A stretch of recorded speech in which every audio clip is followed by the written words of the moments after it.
Paz, Senhor, irmãos. Amém. Vamos fazer uma oração a Jesus. Feche os seus olhos, curva a sua cabeça. Jesus, como é especial estar na tua casa, como é bom cantar louvores ao Senhor, estar reunido em família. Nessa noite eu quero compartilhar a tua palavra e eu peço o teu auxílio, tua capacitação, que eu venha transmitir tudo aquilo que o Senhor colocou em meu coração, tudo aquilo que o Senhor quer falar com essas pessoas, com esses ouvintes, tudo aquilo que o Senhor quer falar comigo, inclusive. Me usa, Senhor, como um canal de bênção. Que as minhas limitações, meus pecados não atrapalhem em nada. Em nome do Senhor Jesus Cristo, que o Senhor possa me usar como um canal de bênção. Que nesse instante nenhum mal venha contra nós, nenhum mal contra mim, contra a nossa família, contra a nossa igreja. Somente o Teu Santo Espírito agindo, fluindo neste lugar. Em nome do Senhor Jesus Cristo. Amém. Amém, irmãos? Amém. Nós vamos ler um texto bem bonito.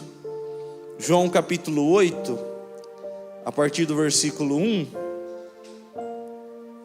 Por favor, preste bastante atenção nessa leitura. É um texto bem especial. Depois, todos foram para casa, mas Jesus foi para o Monte das Oliveiras. De madrugada, ele voltou ao pátio do templo, e o povo se reuniu em volta dele. Jesus estava sentado ensinando a todos. Aí alguns mestres da lei, fariseus, levaram a Jesus uma mulher que tinha sido apanhada em adultério e a obrigaram a ficar de pé no meio de todos. Eles disseram: mestre, essa mulher foi apanhada no ato de adultério. De acordo com a lei de Moisés, que Moisés nos deu, as mulheres adúlteras devem ser mortas a pedradas. Mas o Senhor, o que é que diz sobre isso?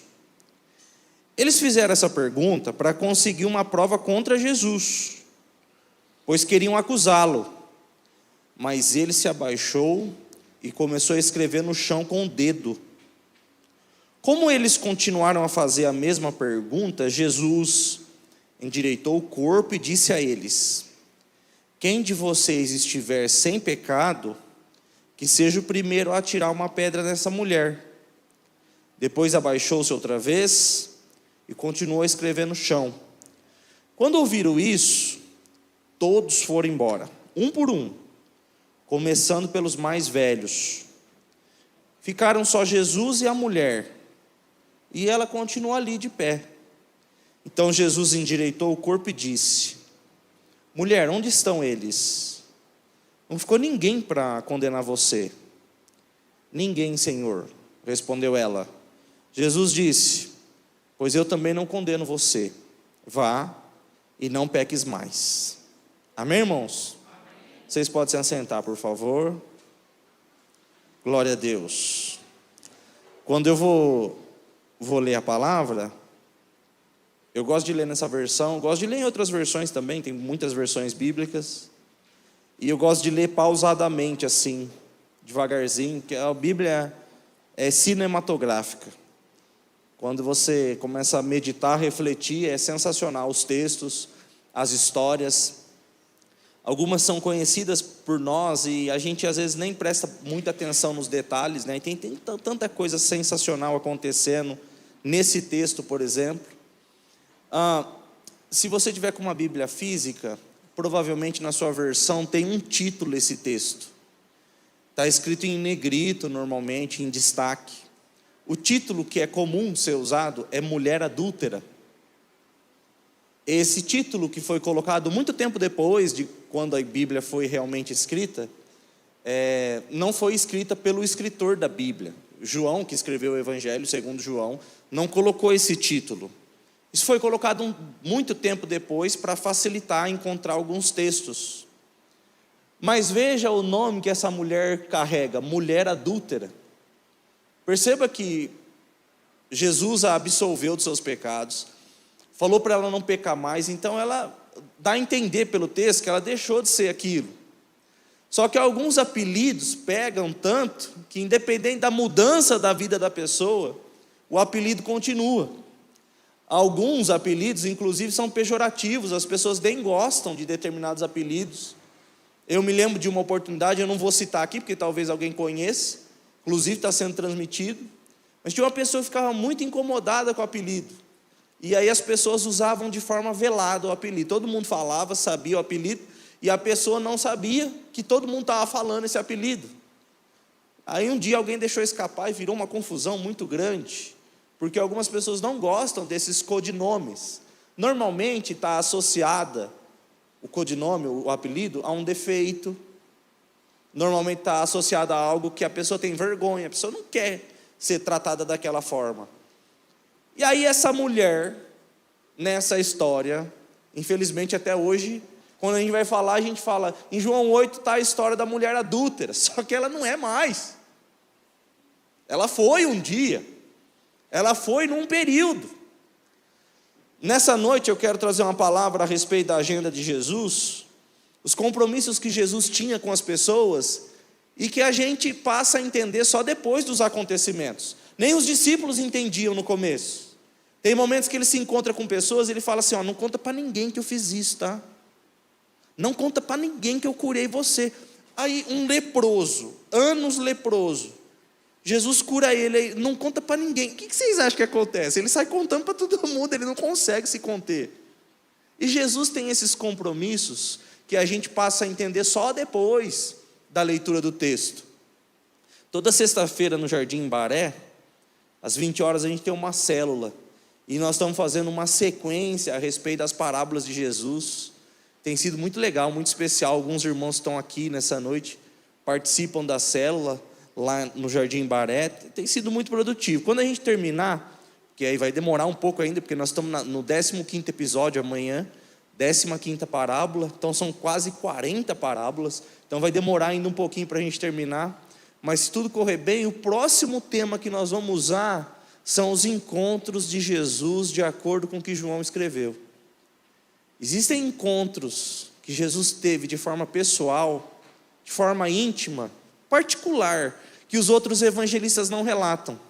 Jesus com Nicodemos, Jesus com a mulher samaritana, Jesus com o paralítico do tanque de Betesda em João capítulo 5, 38 anos sofrendo, só João faz esse relato. Jesus e a mulher adúltera, o apelido dela de novo, em João 8. Jesus e o cego de nascença, todas essas histórias, só João que relata. E aí eu tenho um carinho especial, né? O meu filho mais velho se chama João. Então tem algo de especial, pelo menos para mim, nesse evangelho. Ele é diferente dos outros, ele conta histórias particulares. E aqui ele está contando uma história de uma mulher que foi pega em adultério. O capítulo 7 de João, para quem é leitor da Bíblia, vai ver que eles estão fazendo uma festa.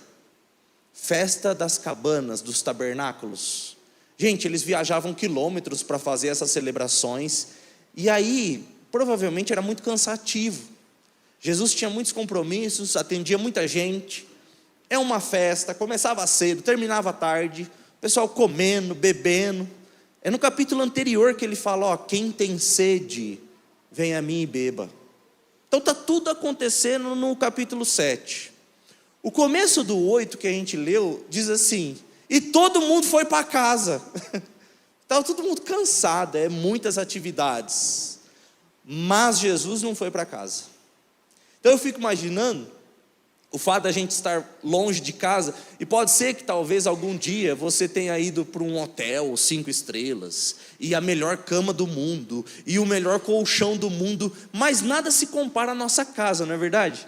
Mesmo estando num local muito confortável, parece que a gente acorda diversas vezes na noite, né? Não consegue descansar como se fosse o nosso travesseiro, o nosso cobertor. Quando eu viajo em algumas oportunidades com a Amanda, inclusive, ela leva o travesseiro dela, específico, ela quer dormir com o travesseiro dela, com o cobertor dela, e mesmo assim, quando a gente chega em determinados locais, aí ela, eu não consegui dormir direito, e está tudo maravilhoso, a comida é boa, o local é aconchegante, mas longe de casa a gente não dorme igual na nossa casa.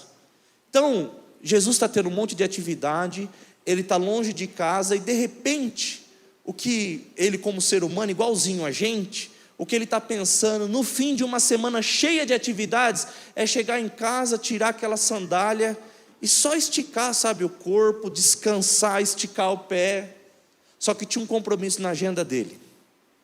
Tinha uma pessoa que na manhã seguinte, no início da manhã, de madrugada, ela ia ser pega em adultério e as pessoas iam tentar matar ela. Então, para que isso não acontecesse, Jesus abriu mão desse descanso, e ele está cansado, é nítido, porque ele ensina sentado. A Bíblia diz que ele está sentado ensinando. Então vamos posicionar, vamos tentar entender a cena, o que está acontecendo. É uma semana cheia de atividades. Jesus é ser humano, está cansado, está com o pé doendo. Jesus não usava Nike, não era um calçado confortável. É uma sandália de couro, pedaços de madeira, e é poeira, gente, é Palestina, calor.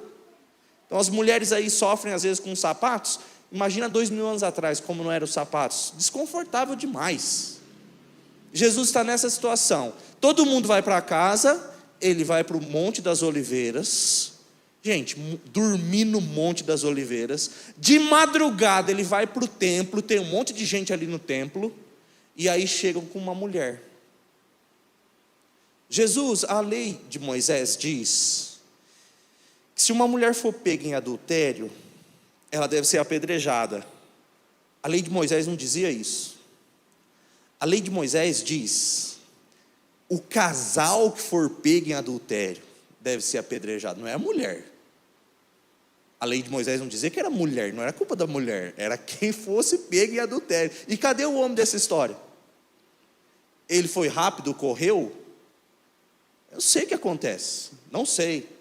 Eu sei que a intenção dessas pessoas não é boa, não é genuína, porque a própria Bíblia diz que o que eles estão fazendo ali é tentar pegar Jesus em alguma palavra.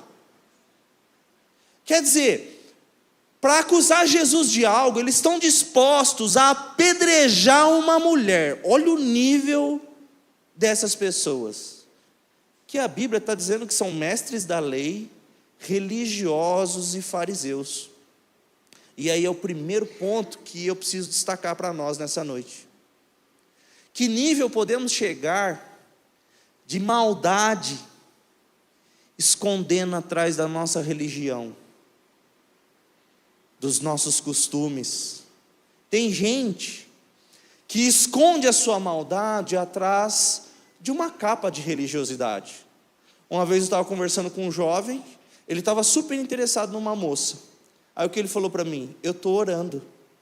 Sensacional, nós temos que orar para tudo mesmo, é excelente. Só que esse nível de oração, ele já tinha conversado com a moça já tinha entregue o coração para ele, sabe, dedicando tempo, conversa, elogio, eles já tinham um relacionamento, entende? Só que aí ele usa o argumento: nós estamos orando. Se alguma coisa desse errado, o que ele ia dizer? Foi Deus que falou para mim não ficar com ela. E foi Deus que falou para ele? Não, não foi. Então as pessoas às vezes usam os artifícios da religião para maltratar outras pessoas. Alguns fofocam, falam da vida dos outros e falam assim: você me ajuda em oração? É sensacional se esconder atrás disso. Você me ajuda orando por essa pessoa? Que essa pessoa fez algo terrível, então se você puder orar. Só que a pessoa está contando, e conta para um, conta para outro, conta para outro. Então muitas vezes nós nos escondemos nos nossos costumes religiosos e acabamos matando outras pessoas. Esses homens, mestres da lei, citaram a palavra para Jesus. Essa mulher foi pega em adultério. Gente, é algo tão constrangedor o que está acontecendo ali, porque a Bíblia diz que eles colocaram essa mulher em pé no meio de todos. Então, se ela foi pega em adultério, é bem possível que ela estivesse vestida de uma forma não convencional, que normalmente não seria vista em público. De repente ela se cobriu com lençol, não sei. Eu sei que é muito constrangedor. Ela fica em pé na frente de todo mundo. É na última rua de Jerusalém, o templo é encostado com o muro. As pessoas que eram apedrejadas para fora das muralhas de Jerusalém. É a última rua, e Jesus está ali. A grandeza dessa história, A sorte dessa mulher, se é que a gente pode usar essa palavra, sorte, é que Jesus estava aguardando ela naquele ponto, nos últimos minutos da vida dela, a última chance.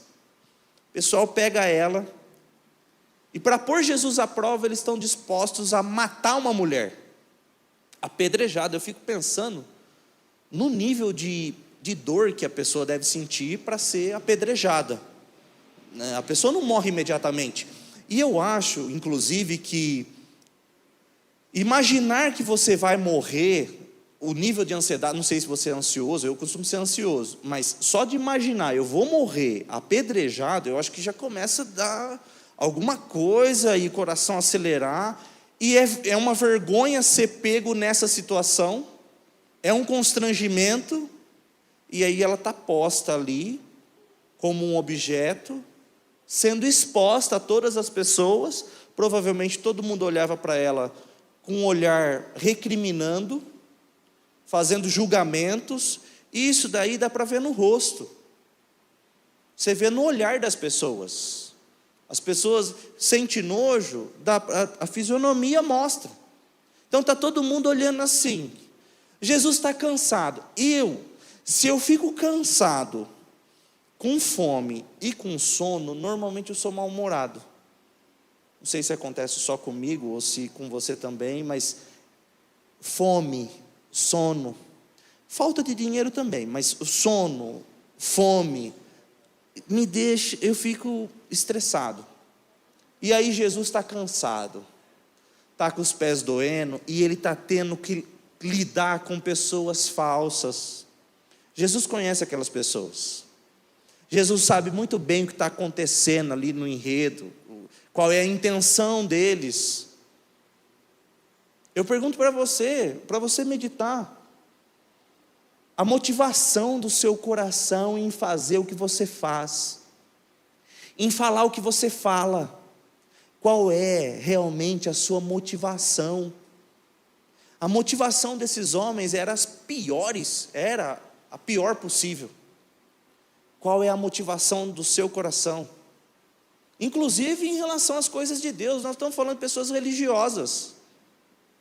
É interessante que tem dois grupos ali. Um grupo fazendo julgamento do que ela está fazendo, e a gente costuma julgar as pessoas em relação às ações. Ela fez isso, isso, isso. Ele fez isso, isso, isso, isso. E quando a gente olha para nós mesmos, nós falamos das nossas intenções. Eu fiz isso, mas eu queria fazer isso. Quando diz respeito às outras pessoas, as intenções não importam. Só importa quando diz respeito a gente. Inclusive, quando a gente vai se justificar, a gente já começa falando assim: eu fiz isso, mas eu queria, na verdade, lá no íntimo, o que eu queria era fazer isso. Por que eu estou falando, por que eu estou trazendo essa mensagem hoje? Por que o Espírito Santo está nos levando para isso? Bom, primeiro, de repente você está agindo igual a um religioso, e ao invés de aproximar as pessoas, você está querendo matar.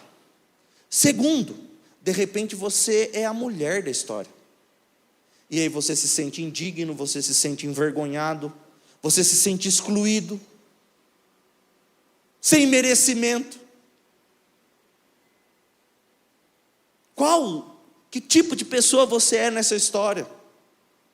Jesus, que poderia fazer o julgamento, ele não dá nem atenção a ninguém. Ele começa a escrever no chão. E aí você vai ver na internet, eu amo ver pessoas falando a respeito da palavra de Deus. E aí esses dias eu vi diversas pessoas falando a respeito desse texto. E alguns dizendo, conjecturando o que é que Jesus estava escrevendo no chão.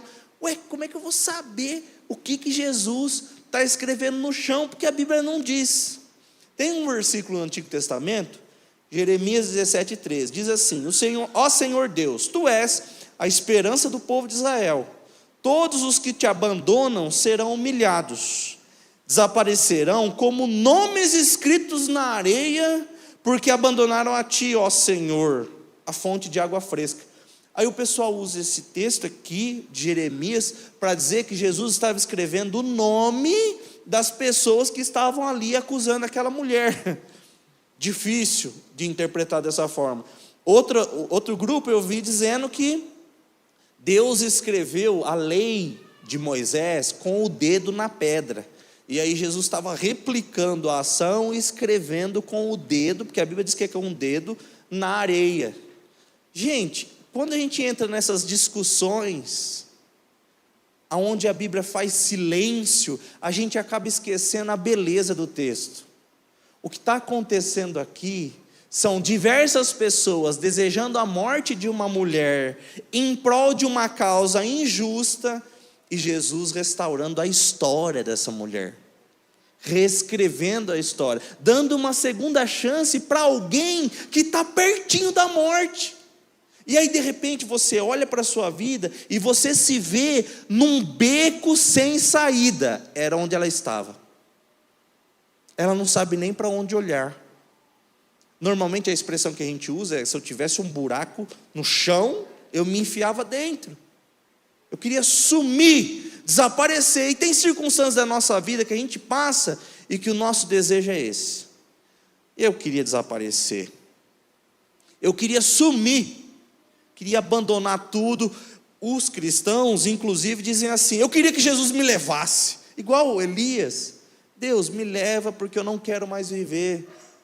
Não quero mais. Essa mulher, talvez, inclusive, pela exposição, pela vergonha, talvez ela até estivesse desejando a morte.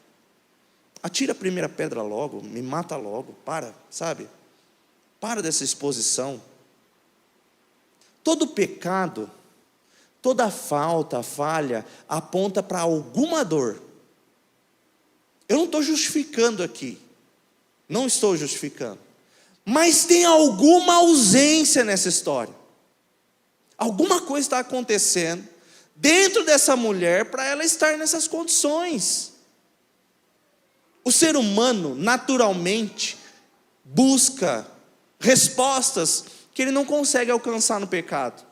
Ele só consegue encontrar em Jesus. Essa mulher, como todos nós, buscamos respostas no pecado. Ela está ali exposta, Jesus está escrevendo e o pessoal está insistindo. Davi, ele faz uma citação que é importante. Ele diz assim, quando ele pecou, aí ele diz assim: eu prefiro ficar nas mãos de Deus, porque nas mãos de Deus eu encontro misericórdia. Já percebeu que muitas vezes o ser humano não é misericordioso? O ser humano não tem misericórdia um do outro. Está todo mundo na mesma condição, todo mundo igual, todo mundo pecador, mas o seu pecado é mais pecado do que o meu pecado. O meu pecado, normal. O seu é isso? Deus que me perdoe. Nas mãos de Deus a gente encontra misericórdia, aí nas mãos das pessoas não. Agora nós cristãos, nós temos que ser parecidos com esse Jesus. Jesus é um exemplo para nós. As pessoas insistindo, e aí ele faz a seguinte citação: quem não tem pecado, pode começar. A Bíblia diz que todo mundo abandonou, começando dos mais velhos para os mais jovens. A pergunta que eu faço para você é a seguinte: qual dos grupos você acha que é mais empático em relação aos pecados da juventude? Você acha que as pessoas mais velhas são mais amigáveis com quem peca? Ou elas são mais duras? Normalmente mais duras. Por que os mais velhos começam a sair? Porque eles tinham mais pecados. Tinha mais tempo de vida. O currículo deles, a ficha deles era maior. Foram jogando as pedras. Os mais jovens, mais alegrão, não vão ficar, né? Como é que eles vão saber? Ninguém vai saber. E aí foi todo mundo. E aí, gente, tem um momento mágico. Eu uso essa palavra, mas é espiritual. Um momento sensacional nessa história. A Bíblia diz que fica só Jesus e ela. E aí, esse é o momento que nós devemos procurar na nossa vida. Estar só a gente e Jesus. Mas nós estamos na igreja hoje com um montão de gente. Está tudo bem, mas você pode ter um momento íntimo com Jesus. Tem um hino, Eu gosto sempre de citar hinos, porque eu gosto de música. O hino diz assim: há um lugar de descanso em ti, há um lugar de refrigério em ti, há um lugar onde a verdade reina, esse lugar é no Senhor. Há um lugar onde as pessoas não me influenciam, há um lugar onde eu ouço o teu Espírito, há um lugar de vitória em meio à guerra, esse lugar é no Senhor. Esse lugar, eu ia cantar, mas não dá certo não. Esse lugar é no Senhor. Se tem um lugar que nós devemos sempre estar, irmãos, é bem pertinho de Jesus Cristo de Nazaré. Se tem um lugar que não tem julgamento, que não tem menosprezo, que não tem morte, que não tem vergonha, é pertinho do nosso Mestre. A Bíblia diz que só ficou Jesus e ela, só os dois. Cadê os seus acusadores? Percebe que nesse lugar não tem acusação? Não tem. Que lugar maravilhoso da gente estar. Everson, eu não sei do que você está falando, eu não estou entendendo. Eu peço que o Espírito Santo te mostre este lugar. Que você tenha um encontro genuíno com Jesus. Everson, eu quero muito estar aí. Eu quero, falar e ser ouvida por Jesus, ser ouvido por Jesus. Eu quero te ter intimidade com esse ser maravilhoso, porque o que eu encontro hoje no mundo é julgamento. É isso que eu encontro no mundo. As pessoas me julgando, dizendo que o meu sofrimento é resultado do meu pecado. Que eu passo o que eu estou passando porque eu sou isso, eu sou aquilo, eu carrego isso. Porque minha família é isso, meu pai não sei o quê, minha mãe, e aí é uma sina que eu tenho que carregar. Tem um lugar destinado, reservado a você, que é no centro da vontade do nosso Deus. Esse lugar, gente. Uma vez, meu pai ficou muito doente. Ele pegou Covid e dengue juntos. Naquela época, lembra que estavam morrendo 3.000, 4.000 pessoas por dia. A Amanda estava grávida, barrigão assim, o João estava pertinho de nascer. Ele internou, aí transfere para São Carlos, UTI, entubou, e o destino era, o caminho comum era, o próximo passo é a morte. O próximo passo é esse. Aí encontrava um irmão na rua, o irmão falava assim: eu estou orando, irmão. Ô irmão, Deus abençoe. Como é bom isso daí. É muito bom. As pessoas me ligavam, mandavam mensagem. Isso aí é sensacional. Só que eu cheguei no meu quarto e falei assim: Jesus, isso aí é muito bom, mas não está resolvendo. Não está resolvendo. Meu coração está dilacerado, porque esse era para ser o momento mais feliz da minha vida. E eu estou passando uma dificuldade muito grande, Jesus. Tem como o Senhor vir me ajudar? Eu não me esqueço o que aconteceu naquela noite. Uma presença tão maravilhosa naquele quarto. Jesus vindo, um consolo. Eu não sei nem explicar. Por isso que a Bíblia diz que a paz de Deus, que vai além da compreensão dos homens, guarda o coração, a vida, o sentimento. Não dá para explicar o que aconteceu. Não dá. Foi uma paz. Hoje, pela misericórdia de Jesus, meu pai está aí andando de bicicleta para cima e para baixo. Graças a Deus. O que eu quero mostrar para você nessa noite? Jesus quer desenvolver um relacionamento íntimo com você. De repente essa vida que você está vivendo é porque está faltando Jesus na sua vida. Está faltando um relacionamento pessoal com Ele, particular.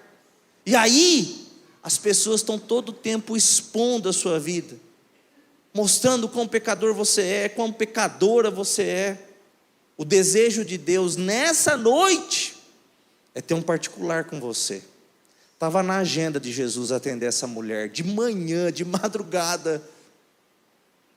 A gente vê tantos encontros de Jesus na palavra dele. Ele foi num cemitério atender um endemoniado. Se tem um lugar que eu não gosto de ir, é no cemitério. E ele foi atender o gadareno. Estava na agenda dele. Ele atravessou à noite um mar gigante, e aí tempestade, o barco quase afunda. Ele chega do outro lado, ele atende o endemoniado, ele volta. Eu fico imaginando a cabeça dos discípulos. Nós viemos aqui, quase morremos, para atender um endemoniado. Jesus encontra a mulher adúltera no último quarteirão de Jerusalém, pertinho da morte.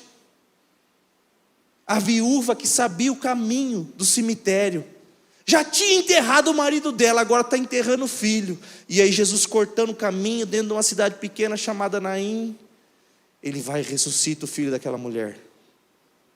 Jesus encontra o chefe da sinagoga no meio da rua. A filha dele está doente, é urgente, Jesus, precisa correr, vamos correndo para atender essa menina. E aí Jesus atende uma mulher que tem um fluxo sanguíneo no meio da rua. Esses compromissos que ele marcava, e que os discípulos estão sem entender, sem compreender, estava tudo na agenda dele. Ele encontrou uma mulher num poço, falou para os discípulos: vão comprar comida. Aí eles foram comprar comida, aí eles voltaram com comida. Jesus, aqui é comida. Ele falou: não, minha comida, minha bebida é fazer a vontade do meu Pai. E por que é que o Senhor mandou a gente comprar comida então, se a tua comida é isso? Estava na agenda dele, esses compromissos. Eu tenho uma boa notícia para você. É possível que nessa noite, Jesus tenha marcado um compromisso com você. Está na agenda dele, escrito o seu nome. Talvez você entrou aqui nessa noite porque alguém te convidou, alguém te chamou. Ah, vamos na igreja, é legal as músicas, a palavra, eu me sinto bem na igreja. Deixa eu te falar, Jesus marcou um compromisso com você. Essa mulher morava em Jerusalém, conhecia o ritual da religião, muitos anos, e mesmo assim, mesmo conhecendo a religião, mesmo conhecendo os riscos que ela corria, gente, o risco de ser apedrejada publicamente, e mesmo assim é uma mulher adúltera. Você percebe que o nosso convencimento intelectual não é suficiente para nos livrar das nossas fraquezas? Não é suficiente.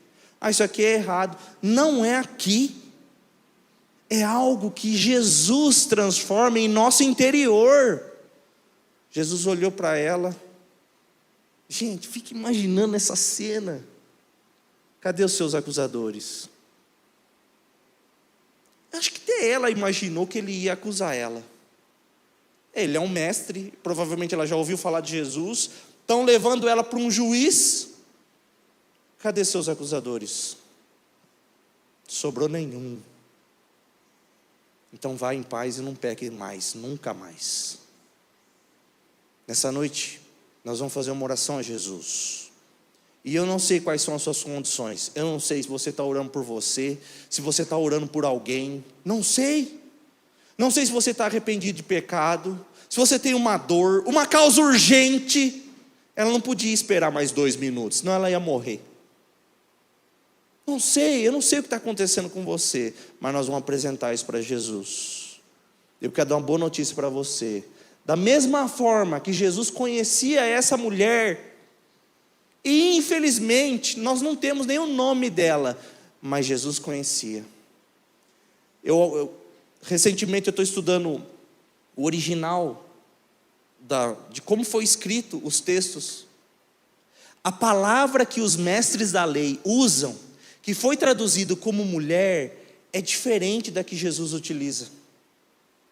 A forma como eles usam essa mulherzinha é de forma pejorativa, mas foi traduzida para o português como mulher.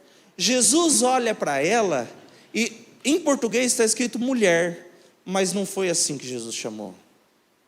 Jesus chama com uma conotação de respeito, como se fosse senhora. Sabe em Caná da Galileia, quando Jesus fala com Maria e Maria fala: Jesus, acabou o vinho. Ele chama Maria, em um português, de mulher, mas no original é uma conotação de senhora, de respeito. Nós chamamos as mulheres casadas de senhora como respeito. Então Jesus chama essa mulher com respeito. Gente, até o momento ela está sendo menosprezada, desprezada. E Jesus a trata com todo o respeito do mundo. livra ela da exposição, da morte. Nessa noite nós vamos clamar pela misericórdia do Senhor, e eu tenho certeza que nós vamos ser atendidos, porque é um tempo favorável para nós. Por favor, se coloque em pé. Nós vamos cantar ao Senhor Jesus, e nós vamos orar também. Vamos aproveitar esses minutos. Tenho certeza que o Senhor Jesus marcou na agenda dele um compromisso com você nessa noite.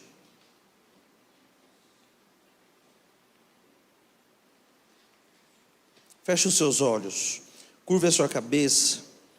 O pessoal vai estar entoando um louvor, e aqueles que conhecem, você pode ir cantando, orando, chorando. Apresenta a sua vida, a vida da sua família, seus filhos, seu marido, sua esposa, seu trabalho, suas dores, seu sofrimento, a vergonha que você carrega. Eu não sei o que você quer apresentar para Jesus nessa noite, mas eu tenho certeza que essa é uma noite que nós vamos clamar pela misericórdia do Senhor.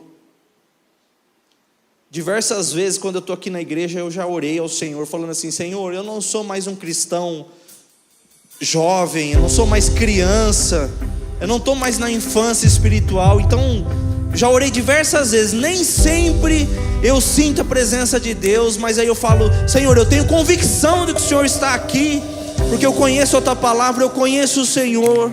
Mas nessa noite eu tenho toda a convicção em dizer: eu sei que o Senhor está aqui, e eu sinto a presença dEle.